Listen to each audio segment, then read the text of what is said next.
झाशीची राणी लक्ष्मीबाईंबद्दल माहिती सांगणार आहे. मैनेरी झाशी नहीं दूंगी. आधी हे वाक्य ऐकले की अंगात एक विसन चालते.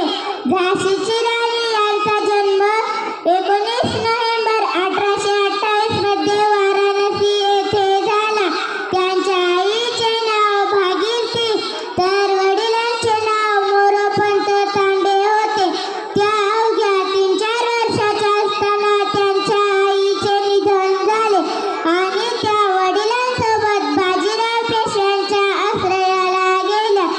तेथे त्यांनी तलवार, भाला, गोळा फेक, तीर, बंदूक चालवणे, वाचन, लेखन इत्यादी शिक्षण घेतले. यांचा विवाह झाशीचे महाराज गंगाधर नेवाळकर यांच्याशी झाला. पण पतीचे निधन लवकर झाल्यावर त्यांनी राज्यकारभाराची सूत्रे हाती घेतली. त्यांनी झाशीवर आलेल्या सर्व संकटांचा सामना केला. त्यांनी भारत मातेला ब्रिटिश साम्राज्याच्या गुलामीतून मुक्त करण्याचे स्वप्न साकार केले. प्रसंगी शरणगतीला पत्करता आपल्या दत्तक पुत्राला पाठीवर बांधून त्या लढाई करत राहिल्या. बेटियों को चांद जैसी मत बनाओ ताकि कोई घुस सके.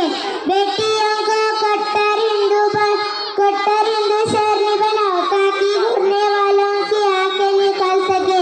अशा या शिवराणीला माझे कोटी कोटी प्रणाम, कोटी कोटी प्रणाम. शेवटी जाता जाता एवढंच म्हणेल की भारत देश में जन्म हुआ लक्ष्मीबाई था नाम.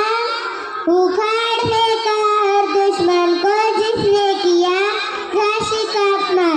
दिखने